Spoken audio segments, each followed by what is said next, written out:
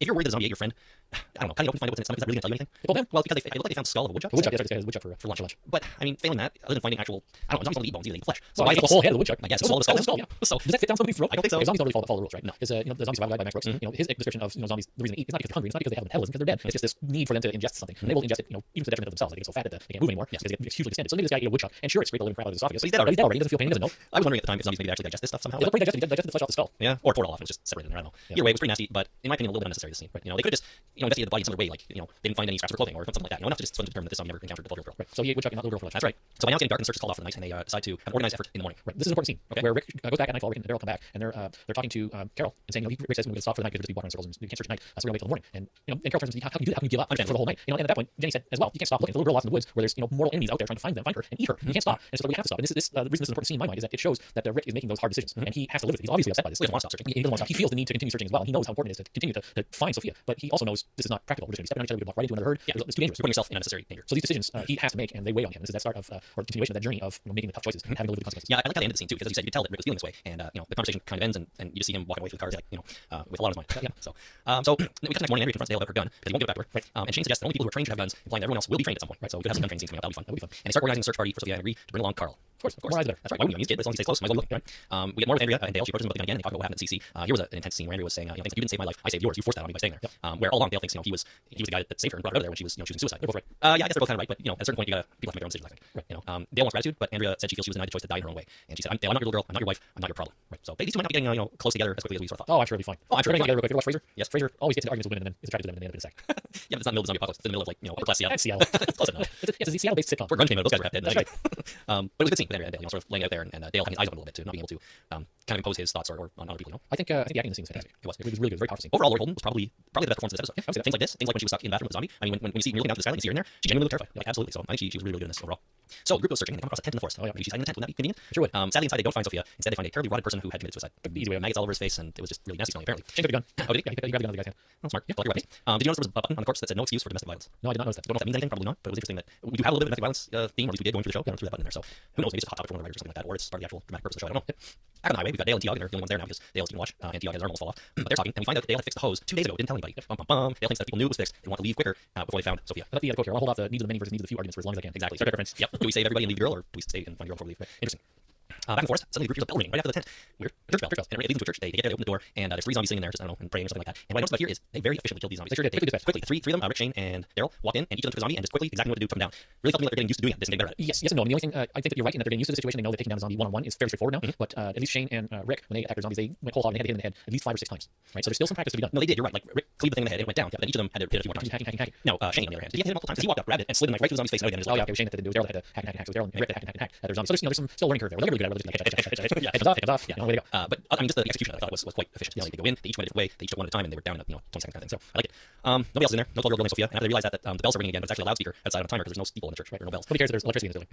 Battery operated timer on the wall. You see Glenn sailing. Oh, still. Yeah, batteries, I guess, but I don't think it was just a timer. Because the pole, the timer was all the way into the ground, right? So I thought maybe it was just the timer was in the panel, and there's electricity in this place. Well, I was just throwing out, it didn't occur to me that there's electricity running this speaker, but I was just throwing out the fact that it was probably batteries because I can see that sort of thing having a battery in it. But maybe right, maybe there's electricity there. There's electricity in the speaker. Yeah. I think the have to go. Sophia, can you hear me? Come here. You think though if she heard the bells ringing, she probably would have gone towards it anyways. Maybe, or maybe she's thinking I hear a loud noise off that way, and so does every zombie within a kilometer of this place. So that place is probably full of zombies. She's smarter than the owls. Look, and we're not there. There's only 3 lurkers inside the church. Yeah. So which probably means there are 0 zombies in that forest. General area, yeah. Well, I guess. So you think those bells would go off at least every Sunday, or maybe they're like an hourly timer thing. I don't know. There's a church around the corner where we used to live in Shepherd. No, where I live? Doesn't matter. Anyway, there's a church and they went off at like 3 times on Sunday to announce each mass. Right. So it was Sunday. It's just so they went off every couple hours to announce that particular mass. Yeah, I'm sure it's something like that. I don't think they do one every day, but I don't know.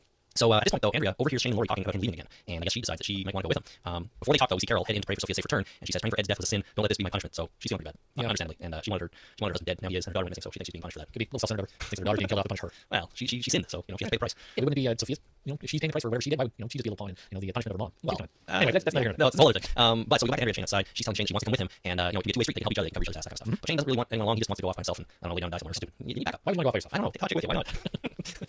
But he doesn't want her to come. They kind of leave it at that. Then Shane's telling Rick that they have to go back. Rick says, "Her being out here is my fault," as we've already knew he was sort of feeling that way. So Rick, Shane, and Carl continue the search while everybody else head back to the highway.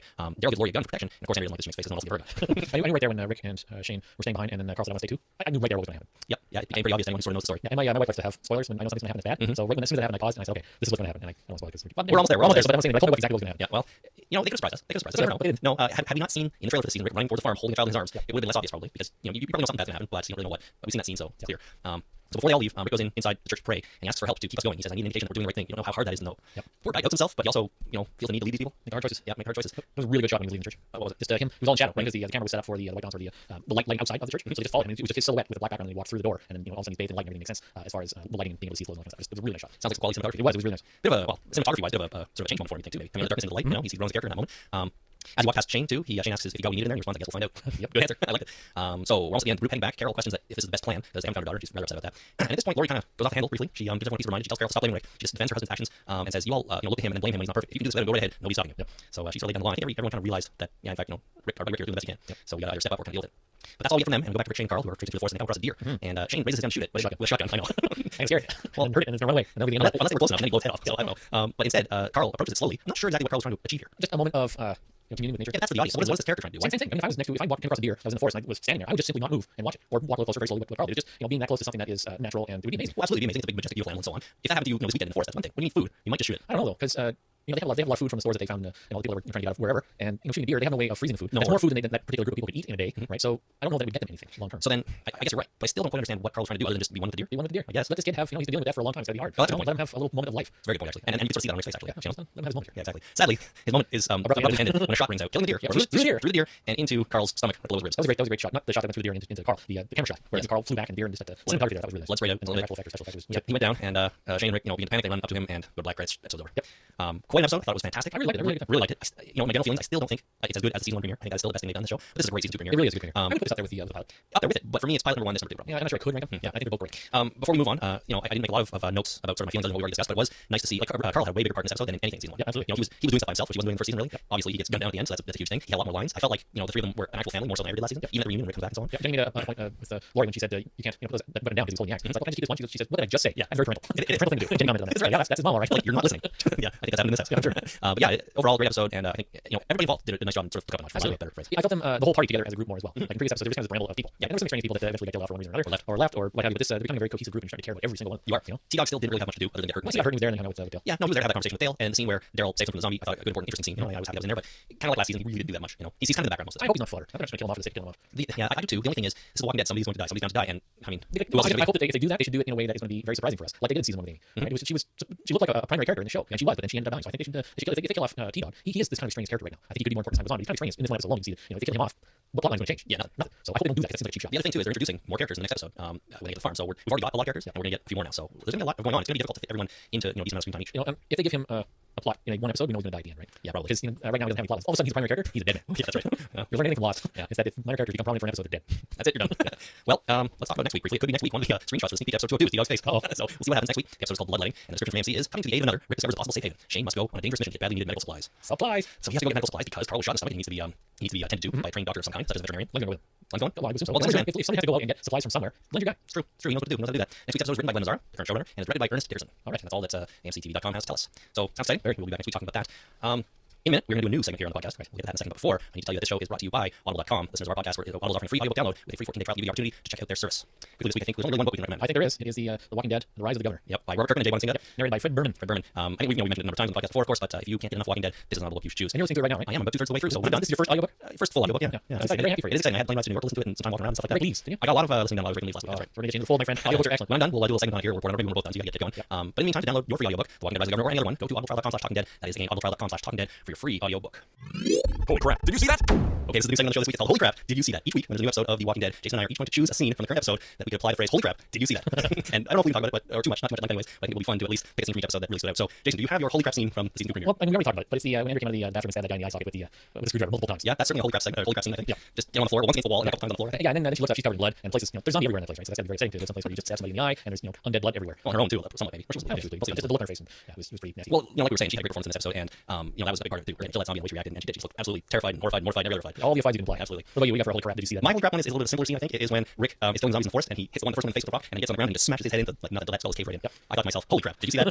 So we're gonna do it at the end? No, we're not gonna do it at the end. But it was a slightly more throwaway scene than yours, but I just love how they didn't shy away from just showing that zombie skull just crushing like that. And sliding noises. Yeah, I had to get that. There's gotta be a Foley or something. Geez, how is a watermelon that I use with a bit of lettuce cutting on there? Like how I make this noise? Yeah, I don't know if you guys know what they're doing though. It was gross. Punching is easy. You just get a side beef and you punch. That's right, it's like punching a human. Punch. It's like walking on cobblestone. You get shoes, you make some walking noises on cobblestone. But bashing a zombie skull in, You gotta what do do you do? sound design work. Yeah. That's why I get paid big bucks. Yeah, I'm sure. All right, well, that's gonna do it for. Holy crap! Did you see that? I just wanted to play that. Of course, that's all. Okay, Jason, one more thing before we wrap it up here. Okay. A couple weeks ago, we introduced a contest for some awesome prizes, and the details here were we asked people to go to iTunes, submit reviews for the show, and we would choose 2 winners from all the submitted reviews, and they would receive a Talking Dead prize pack. Fancy pack, prize pack. Yeah, fancy pack. Perfect. That'll be my vocal warm up next week. The prize pack includes a 20 more autographed print of Michonne. It's 11 by 17. It has her walking along with arms and zombies chained to her. Awesome. It's awesome. A Toronto Fan Expo Walking Dead number 88 exclusive cover, which is great. And we're gonna throw in a the first issue of Dave's webcomic Stranger, which is not really a webcomic because we printed it up and we're putting that in. I decided right now too. I have a few of those Talking Dead ball openers, promotional items left over from Comic Con. Put one of those in there for you too. Good plan. Isn't that nice? Yes. So Jason, you have our winners. We have 2 winners. The first winner is a review called the name of the review is Thank the Talking Dead TV Show, and it's by Libby from Des Moines. Congratulations, Libby from Des Moines, Iowa. Place I've been 3 or 4 times in my life for work. I ate a lot of beef there. You did? I did. Good steaks? Good steaks and good steak potatoes. That's kind of food I like that way. Excellent. Winner number 2. This review is called This Podcast Will Blow Your Face Off by Wheels 86. I wonder if that's anything related to Wheels from the old Degrassi Junior High show. Not Oh, you just totally announced that you watched that show. I have no idea if that was a character on that show. You never watched Degrassi? Everybody in this country watched Degrassi. Really? I never watched Degrassi. You missed it. I taught in school that was filmed in. Well, that's close enough. I taught Centennial College, which took over that school after they were done filming that show. All right, so we've got Libby and Wheels 86. That's right, Libby from Des Moines. Libby from Des Moines. Where's Wheels 86 from? That's it. Because the review is by Libby from Des Moines. Oh, I see. Right, and Wheels 86 is who did the interview. Well, I'm going to say Wheels 86 is in Tampa, Florida.